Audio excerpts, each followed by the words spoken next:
Hey everybody, what's going on? It's James here with Crypto Common Sense, and I have your Bitcoin / cryptocurrency update for, let's call it Friday, March the 13th. It's actually 3 a.m. UTC time. So before I jump into this video, a couple things, guys. Number one, please do me a huge favor. Hit the thumbs up button. Don't forget to subscribe to the channel, and don't forget to click that bell icon to get notifications when I release new updates, because they're not daily. They're just kind of whenever I have a few free minutes now. And also, if you haven't yet joined the Patreon, make sure you do that, right? I've been keeping them up to date with more frequent updates, and I'd like to think that maybe I was able to play some small part in some people not losing a ton of money in what just happened. All right? So this is probably going to be a long video. I'm going to cover a lot. We're going to talk about charts. We're going to talk about some predictions. We're going to talk about what I think is going to happen with cryptocurrency as a whole after what just happened in the last 24 hours, because it's a much bigger deal than people might realize. And yeah, it'll be a long video, so bear with me, and feel free to hit that little 2x button. That's what I always do with YouTube videos when I do watch them. I don't watch crypto videos, but when I watch anybody on YouTube, I 2x them. So first thing I'm going to talk about, guys, is I'm going to talk about the bubble chart, okay? And I haven't updated this yet, so I'm going to talk about the chart that I posted back on January 9th and how it applies to the price action that just occurred, so that, number one, you can look for this in the future, and number two, you can understand what's happening right now. So this was the chart that I originally started talking about in the summer of 2019. Of course, we didn't have all this price action yet, but I had said, look, this is probably going to be an echo bubble. Most of your people on Twitter, I said at the time, they're not going to talk about this, they're not going to know about this because they're too young. They've never been through an echo bubble. And that's exactly what happened. As this played out, and I updated this, there were a lot of people who talked a lot of trash about this chart. There were people that were nobodies. And when I say nobodies, they were just random people coming and going. There were people who were somebodies, these big, huge 50,000, 100,000 follower type of people. By the way, they're all somebody out there. I don't mean it in that sense. I mean as far as, status goes in this little space that we operate in. And for the most part, there was probably about 95% of people thought I was off my rocker, and maybe 5% of people, other people that were willing to put their opinion in the public, agreed with me. And then a lot of course, subscribers agreed with me, which was amazing, because believe it or not, all of you who agreed with me and all of you who left nice comments and gave me the thumbs up, it did help me to stick to my guns. There were plenty of times where I started to doubt myself and think, shit, man, I know there's a thing that's going against the herd, but maybe I'm just wrong, right? So as this played out, I thought that we were in denial back here in January, and I really thought that we were going to top out at about 9 grand or 9,200. When we broke that 9,200 mark, I did start to get really nervous, and I started to think, maybe I'm wrong. Maybe this is not what's happening. Really threw me off my game, and I wasn't sure what to do, so I mainly stayed flat and just day traded, and I talked about that in the videos. Then when we broke the weekly high and we closed above this weekly high right here around 9,500 bucks or so, I was really, really confused. And the only thing I could think was it was a false break. And I'll show you guys the fractal if you haven't seen it in a few minutes. But I had showed a fractal of 2014 where we had the false break and then price dumped 75%. And it actually went 50% or 52% below the previous low.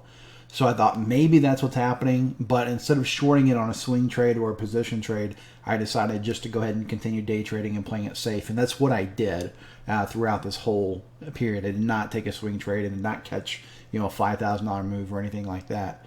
But essentially what happened was when this thing started to pull back, then I was doing videos saying, look, we could get an inverse head and shoulders.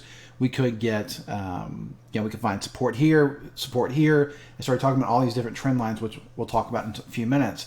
But essentially, the one thing in the back of my mind that I was worried about, and that I was, mentioning briefly in each video was, look, we could still be inside of this bubble. And if so, my concern is, and this is the reason that I did a post on TradingView saying that I didn't think 6,400 was the bottom. What was missing, guys, so to look for this in the future, we never had capitulation. We never had that event where it was just like, oh my God, this might go to zero. Like, no one actually thought it might go to zero. Even when it was dropping here, everybody was like, it's okay. It's business as usual. No one really, there was no panic, right? Now, what about in the last 24 hours? Have we seen panic? I think we've seen panic, right? Have we seen capitulation? I don't know if we've seen capitulation yet, but we saw panic. Lots of people were panicking, right? Price dropped in a single, I was trading it. Price dropped in a single 1 hour candle like 24%, right? I was able to buy it 56.92. It bounced up to 6,700. I was able to sell. Didn't catch the whole move. Actually sold it just over 5,900, right? And it did not expect it to bounce that high. Went back down, continued going down, and eventually it found its way all the way down to $3,800 just, a few minutes ago. To me, that looks like panic, okay? So what I did was, I still haven't bought all of my spot back, but I did tiptoe in. I believe we're going lower. I want to be very clear about this. But I tiptoed back in. I did buy back some of the coins that I had taken profits on. So I bought back Stellar at 2.7 cents. It bounced 40%. Almost sold it again. Thought, no, the plan was to hold this. I'm going to hold it. I'm probably going to regret that. But I bought back some Stellar. I bought back EOS down around $1.50 or so. I bought, and by the way, some of it. I didn't buy back all of my coins. I bought back some of my Litecoin. Finally, the Litecoin that I sold at 127 freaking dollars back in the summer of 2019, I finally bought back some of my spot Litecoin at $26.93. I don't know what it is now, right? But that's what I bought it at. It was starting to go up. Maybe it's going back down again already. I don't know, right? And I finally bought back some of my Bitcoin at 44.30, I believe, is where I bought it at. All right.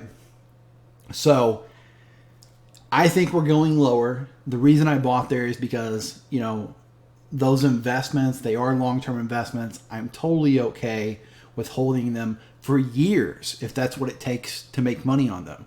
I view it like this. Either this thing is going to go kaput and completely die and I'm going to lose all that money no matter where I put it in at, or these are going to be really good prices come 2, 3, 5 years in the future, okay? So as far as this chart goes, that's what I think is happening. I think we just entered the panic phase, capitulation maybe, and I think that we're going to have to consolidate and probably move sideways for a while and see if we can get some accumulation going on. So that's the first chart that I wanted to talk about. The next chart that I want to talk about, you know what? Let me find it real quick. Is this it? No, that's not the one I want to talk about.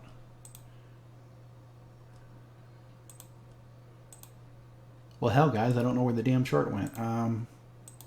Here it is. Okay, here it is. So this is the chart that got me in, a situation where I was feeling like I had to defend myself all the time, because starting way back here, I said that we had a gap at $4,100, and that gap needed to fill. That gap needed to fill. That gap needed to fill. I sounded like a broken record. People basically thought I was stupid. Okay. And if I sound like I'm patting myself on the back, you're damn right I am. I told my wife when all this happened, I said, I finally have my vindication. I finally can come back and say, look, I told you so. It has been a problem. It has been stressing me out. It made me want to stop doing videos because I got sick of having to defend myself every time I said something about this gap. But this gap was sitting down here, and look what happened, guys. Bam. It filled. It's what gaps do, right? It is what gaps do. So when we start looking at this daily chart, these were the levels. This was the first level that broke, right? This is so you can learn for the future. This first level broke. It came back down, came up for a bearish retest, and I posted about this on social media. And I said, this is a bearish retest until proven otherwise, right? So this was a place that a lot of people were going to want to short this thing. It moved down. I said, look, here's the next level I'm going to be watching. I drew it from here to here, just a simple trend line. Pinged it, bounced off of it. When it cut through it, I said, look, here's the next level I'm going to be watching. This was the trend line from back here in February of 2019. What did it do? It pinged it. It bounced off of it. Pretty good bounce, right? Bounced about 5%. And then I said, if we lose that line, the next level I'm interested in is going to be way the hell down here. And I know that I had to get some eye rolls when I said that. Like, there's no way we're going that low. No way we're going that low, James. We did. We Not only did we go that low, we closed right on that line. We came down on a tail, filled in the gap, which is exactly what I said. I thought a tail might come down and fill in that gap. We filled in that gap and started to move up, right? Guys, I talked about this over and over. If you're not following me, if you're new to the channel especially, I've been talking about this, right? In fact, here's a post I did in August saying, look, I'm getting shit for saying that we're going to $4,200. I'm getting the same type of shit that I got in 2018 when I said that we would go to $3,100, right? Actually, I think I said $3,200 is what I thought it would go to. And you can see down here, right? Some people thought it was appropriate to laugh at that post. Probably not laughing right now, okay? This stuff, I learned the hard way. If you're losing money right now, I'm not laughing at you. I'm not proud that you're losing money. I'm not happy you're losing money. This is what happened to me in 2018. All these idiots kept saying that Bitcoin was going to go to the moon. And all these idiots kept saying that institutional money was going to come in any minute and we'd have the biggest green candle in history.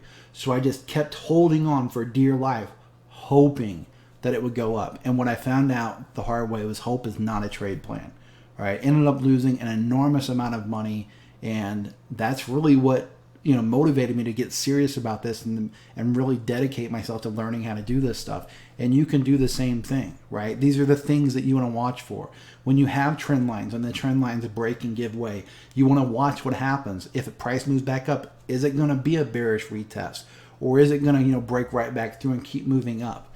And this was a downtrend. I had said this on a few videos over the last couple of weeks that we were in a daily downtrend, lower lows, lower highs, right? And then we finally got this capitulation event. Have we bottomed? Again, guys, I do not know if we bottomed. I have no way to tell that. No way at all. What I can tell you is there's going to be a lot of people who are very excited that this just bounced 48% in about 20 minutes, which is amazing, right? I actually bought and sold on that candle. Nice profit on a day trade, but this doesn't mean that we're done dropping, right? Even if this starts to rally back up, it doesn't mean we're done dropping, because this is still going to be a series of, this could go way up here. I mean, guys, in theory, this could go all the way up to here at 9 grand and still be in a downtrend, right? This was the last high. Now, do I think that's going to happen? No, I don't think that's going to happen. But you have to understand that it's really difficult to figure out, where this thing is going to go in the short term over the next, month, for example.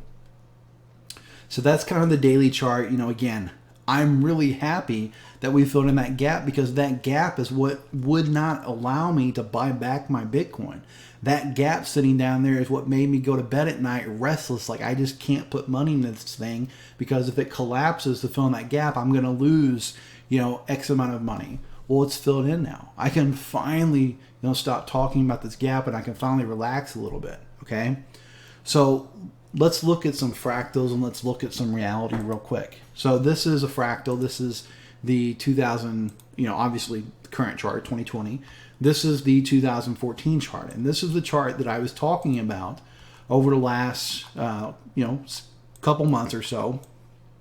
Basically, if we put both of these on a line chart, I want you to pay attention to what's getting ready to happen here. If we draw, first off, before I put any fibs on here, guys, we all know what happens, or we should know what happens in a trend. In a trend, you basically make stairs. If you're moving up, you go up, you come back down, you usually test the old high, you go up, you come back down, test the old high, so on and so forth. And in a downtrend, it's the same thing, just in the opposite direction. You go down, you come up, you go down, you come up, test the old low, go down, so on and so forth, right? Doesn't have to be exact, but that's the general idea. So typically what's happened with Bitcoin is it has come back down when it's had a huge rally, when its bull markets have ended, it's come back down and it's tested its old high. So let me give you an example of this. In 2014, it topped out, well, really 2013, just shy of $1,200. When it had its first pullback, a lot of people got caught by this because this looked like a bottom. And if I had been trading then and it was my first year trading, I would have got caught by it too. No doubt about it, okay? These people did not have the benefit of hindsight. At the time, I could see that looking like a bottom. So basically, it came down to this 38.2 fib, and then it bounced. And this is where people got in real trouble, because when it bounced, it actually put in a higher high on the weekly. So it looked like it was going to enter into an uptrend. Instead, what it did was it was a false high and it collapsed 75%. Okay? Now, let's talk about this collapse real quick. Let's go ahead and put this on here. So from here to here was 75%. I want you to remember that number, okay? I also want you to realize that when this came down, it came down and retested this old high. See this? Right? There was the old high. Came down almost a perfect touch, right? Had a wick here, but came down and basically tested the old high, the highest close. All right. If we look at what's happening currently in the market, okay, we're going to put this is on a weekly chart. So we want to zoom out from the old bottom back in 2015, and I want to draw some Fibonacci levels from that bottom to the top in 2017. Now I want you to look at where price bottomed at in 2018. Right at the 38.2 Fibonacci level, just like this did in 2014. Now, the reason I'm talking about this fractal, some of you are like, dude, you already talked about this 2 months ago. We know this. But see, some of the people watching this video didn't see this, number one, and some of the people watching this video probably saw it, rolled their eyes, and said, there's no way, that's bullshit, it's never happening. Hopefully, people are going to be a little bit more open-minded to what I'm saying now, okay? So, we've got that similarity, okay? If we look at where the old high is, the old high, as far as closes go, is right about here. Right around 970 bucks or so, which is right inside of, you ready for it? Look where this came down to. The golden pocket. See that? If this came down to 970 to retest this old high, where would it be? Right inside the golden pocket. Okay? That's what's been concerning me. That's why I've been so bearish. That's why I've been so hesitant to throw caution to the wind and start throwing my money in. So that's one thing I want you to realize is, could this go lower? Yes, this could absolutely go lower. Depending on how bad the stock market gets destroyed. And we don't know if it's going to get destroyed.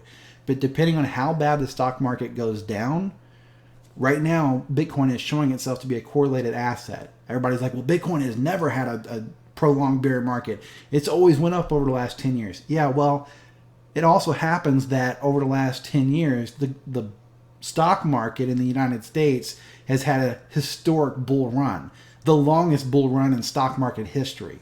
So we don't know what Bitcoin will do in a recession, which again is something that I've been talking about for 9 effing months. Okay? And guys, if I sound a little bit passionate about it, I am, because people lost money over this. People lost money because these people were out there telling them to buy this shit, right? Telling them that this was a store of value, telling them that this was digital gold and that this was going to protect them and that fiat was going to zero and they needed to buy as much Bitcoin as possible, right? It's ridiculous. It's ridiculous is what it is, okay? So let's look at this. This dropped 75% from this false high to the bottom. All right. What happens if Bitcoin drops 75% from this high back here, which has now been proven? Not that high, sorry. This high here, okay?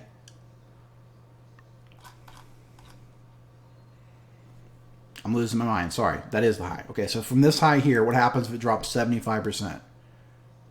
75.84% will get as close as we can. Right about there. Right around 3,300 bucks, which would go back and test this old low back here. Okay. Now this is saying 4,800 because this is the BLX chart, but in reality, this got down to 3,800 bucks on Coinbase, and it got down to 3,600 bucks on BitMEX. Okay, $3,596. So let me find my chart here. So anyway, that, you know, maybe we do get down there. That's interesting. The other thing that I find interesting about this is this ended up putting in the real low. Ended up being about 52% lower than the fake low, okay? So in this case, if our new low ends up being 52% below this fake low, so to speak, that would be down around 14 or 1,500 bucks, okay? Kind of in the middle of nowhere a little bit on that. But you got to look at this and say, oh my God, there's some crazy similarities, okay? And in fact, if you look at it on Twitter, let me see if I can find it. back on January 30th, I posted this chart up, and I actually labeled this stuff and said, look, we're about 31 bars into this. They were about 31 bars into it in 2014, right? It put in this higher high, ended up being a bull trap, right? We had this 1, 2, 3, 4 going on, 1, 2, 3, 4, right? Started showing all these similarities, and at the time, people were just like, oh, you're so crazy, right? But, I mean, maybe this is happening, maybe not. Like I said, I bought back some of the spot that I had sold. I finally bought some back. I'm okay if it goes lower. I'm holding it for the long term. So I do want to be very clear about that and say, look, I'm not so sure it's going lower than I'm waiting to buy back all of my spot. But I am still about 80% fiat right now, okay? I want to be very clear that I'm still, majority of my money is still in fiat. And it's going to stay there unless we put in some really nice bullish structure and we get some period of accumulation. I don't want to catch a falling knife with the majority of my money, okay? So, I got bells going off and I got people Skyping me and I'm trying to stay on point here. So, yeah, there's the gap. There's the 2014 fractal that I think people need to be aware of. Also, be aware that this is, basically a giant double top, right? We've now broke through the $6,400 level, so it wouldn't be unusual to come back up and retest that level and then continue moving down, right? So I don't know. Again, very, very difficult to try to predict where this thing is going on the short term, okay? Let's see what's going on. I picked up some Stellar a few minutes ago at 2.7 cents, so, like I said, major opportunity with the major risk. It's up about 46%. I'll take that. Okay. What did EOS get down to? EOS got down to $1.43. OMG got down to 30 cents, right? I had orders on Ethereum. I'm sad to say they did not fill. They were at $87.05. It got down to $90. Missed my damn orders by $3. And now it's all the way back up to 132. So the more interesting thing about Ethereum, right, is look at this, guys. Remember this channel I talked about a few months ago? Maybe a month ago, I don't remember now, January, February, right? This was this long-term channel, right? Going all the way back to 2018. And this was way down here on that tail, but now it's trying to, get back up in there. And maybe it ends up closing inside of there. I think that would be bullish for Ethereum, right? So I'm a little bit bummed out that I wasn't able to buy any Ethereum back. Had I thought about it, I probably would have just market bought it, when it started to go back up, because I did sell some of my Ethereum and I could have just market bought, what I sold, and that would have been fine because I sold it up around 271, right? So it would have been like an almost $200 win per Ethereum. But here's this is a weekly chart. Let's not talk about that yet. I don't care about that. Where's the damn 3-day chart? Here's the 3-day chart. This is pretty interesting, right? This was the long-term trend line. Again, we came down to it, snuck underneath it, but we're back above it now. So that's, interesting. We came out of this red box. This red box was the bear market box. The only time we came out of it in the last bear market was when we capitulated, and that marked the bottom, right? When it started going back up, we accumulated, and then, that was it. That was the bottom. So we did capitulate right out of the bottom of the box. We capitulated right down into oversold territory. So I want to keep an eye on this, kind of see what happens. Does the box suddenly start acting as resistance now? Or is it going to break through it? The other line that I'd really pay attention to is this yellow sloping line, right? Ended up being a perfect resistance right here. If you'd have shorted there, you'd been short at roughly $9,200. Okay, could have made about a 50% gain. And now what happens if RSI, which eventually it will get there because this line curves down. So when this gets back up to this yellow line, what happens? Does it act as a resistance and get a hard reject, or does it break back through it, right? So that's kind of what I'll watch on the 3-day chart. On the weekly chart, it's an even more interesting picture, right? Because on the weekly chart, same deal. We had this red box, right? And we didn't break outside the box at any point in the last market except when we capitulated. And then we came down, barely snuck into oversold territory, consolidated along the 200-week moving average, right? Hit it, bounced off of it, moved sideways, hit it again, right? This was like a 3-month period through here. From the first time I touched it, early December, to last time I touched it was late January. So, about 2 months there where it was moving sideways. and then it started to slowly move back up. Well, what we've done now is we've come down and we slammed into that 200 week. We threw the tail down, right? That we needed to throw down there. That tail needed to happen so it could fill in this old liquidity gap back here, right? This one right back there. Bam! Throw the tail down, fill in the liquidity gap. Now we're back above the 200 week moving average. So while I just painted all these really bearish pictures of, hey, we could go down to $1,000, or hey, we could go down to $1,500, the reality is, as long as price stays above the 200 week moving average, that was probably the low, right? 38.58 was probably the bottom, as long as price stays above this, which is obviously, that's a given. If price stays above it, it has to be the bottom. It can't go back down there. But what I'm saying by that, what I mean by that is, if we start closing underneath that 200 week moving average, then that would make me think that, let's say we close here and here and here, that would make me think that we're probably going to go lower. But as long as price is closing above that, it can throw some tails down, but as long as it's closing above that, I'm going to look at that as consolidation. I'm going to look at that as probably accumulation on top of this 200-week moving average, okay? So it's a really simple thing to watch. The 200-week moving average right now is sitting right at $5,513, okay? So that $5,500 level, it's critical that you keep an eye on that, okay? The one thing I will tell you is don't take your eye off the ball. This is the point where a lot of people get burnt, they lose a lot of money, they get depressed, and they just stop looking at it for a while. This is exactly when you don't want to stop looking at it. This is when you want to be watching it, keeping your eyes open, and looking for that type of structure that we need as traders, okay? Don't ignore this. If you ignore this, you're going to look back in 6 months and probably regret it. Either you ignore it and it ends up going to zero and you're like, damn it, I could have got out if I just watched it. Or you ignore it and it goes way back up and you're like, damn it, I could have got in if I would have just watched it. So make sure you watch this, okay? Overall, though, guys, that's, like I said, that's a bullish thing. Throwing that tail down like that, it's awesome. It's great. It does take care of that gap that needed to be filled in. So this, in the long run, this might actually be a really good thing for crypto, okay? So let's talk about some fundamental stuff. So we have a halving coming up. The halving is going to happen, I believe the last I looked, it's supposed to happen sometime around May 5th, okay? So when the halving happens, price typically goes up with Bitcoin, and people, there's this false belief that there's some like mystical thing, some mystical reason that the halving makes price go up. Guys, in reality, this market is like all markets. It operates on supply and demand. So typically what miners will do, like commercial miners that are mining serious amounts of Bitcoin, they mine it and sell it as soon as they mine it.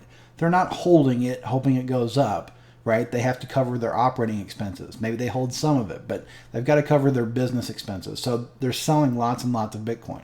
So when the halvings happen, they end up mining half as much Bitcoin. That's literally why it's called the halving. They mine half as much Bitcoin. Well, if they're mining half as much Bitcoin, they're selling half as much Bitcoin.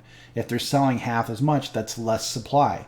Less supply equals, not guaranteed, but typically if you have less supply, that's going to make the price go up. Supply and demand, okay?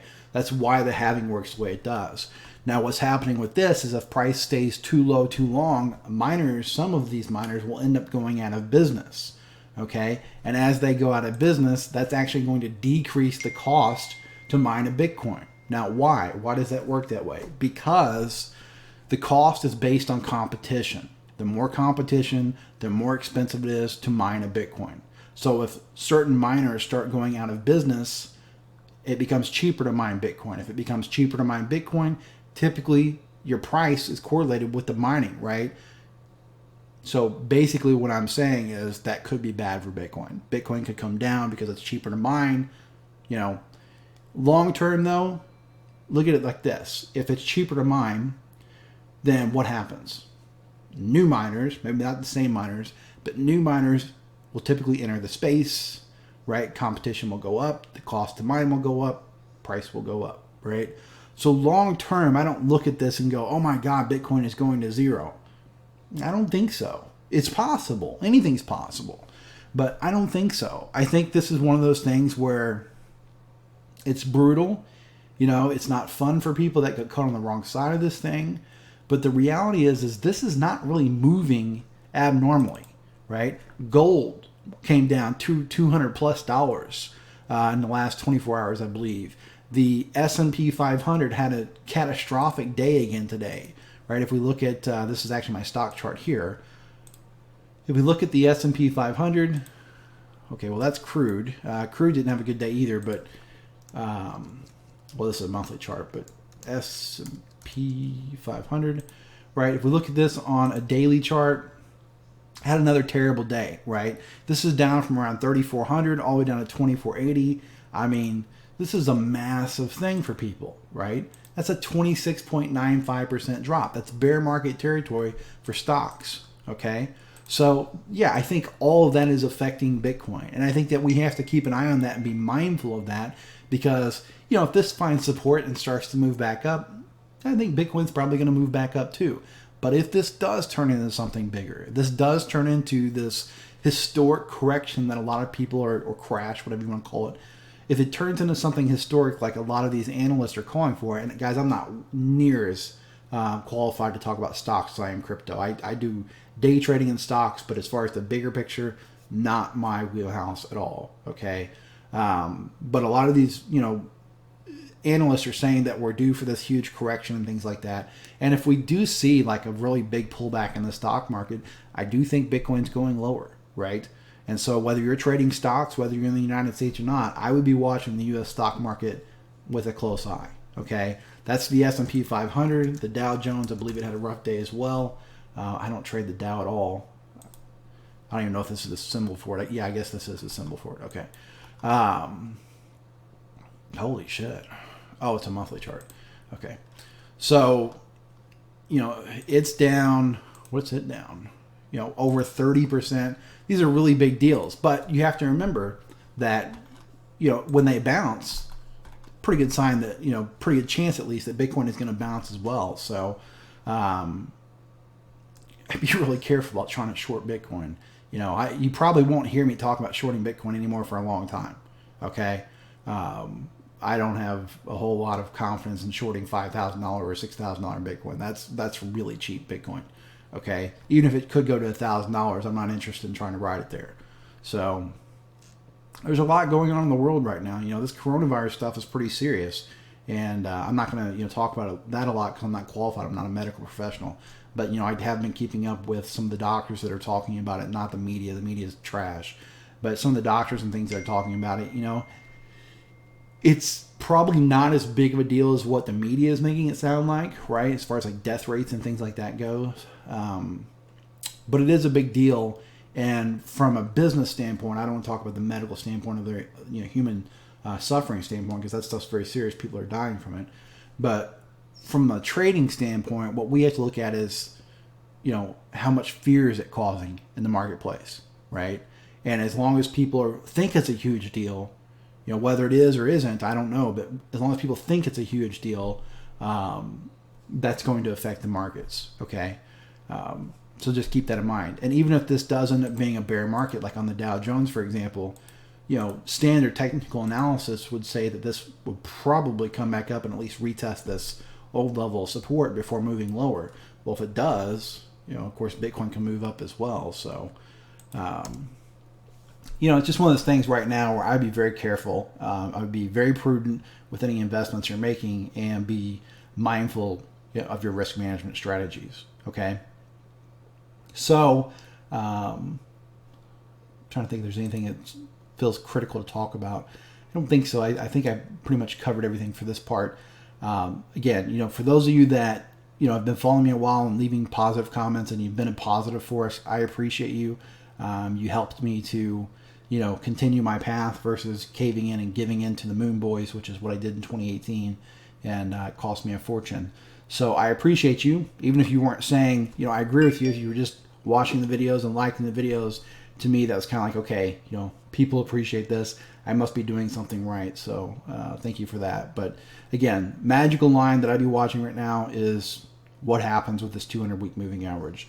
Does it hold up? Okay? With all that being said, guys, again, remember that if you join the Patreon, there's going to be a link in the description. You'll get more frequent updates. It's literally under $5 a month. So it's like the cost of a cup of coffee. And I'd love to have you in there. Also, please remember that while I am a full-time trader, I am also just some guy sitting in a spare bedroom. So nothing in this video is financial advice. Nothing in this video is trade advice. You should always do your own due diligence and seek out professional investment advice before making any type of investment in cryptocurrency. If you enjoyed the video, be sure and give it a thumbs up. Don't forget to subscribe to the channel. And of course, don't forget to trade safe.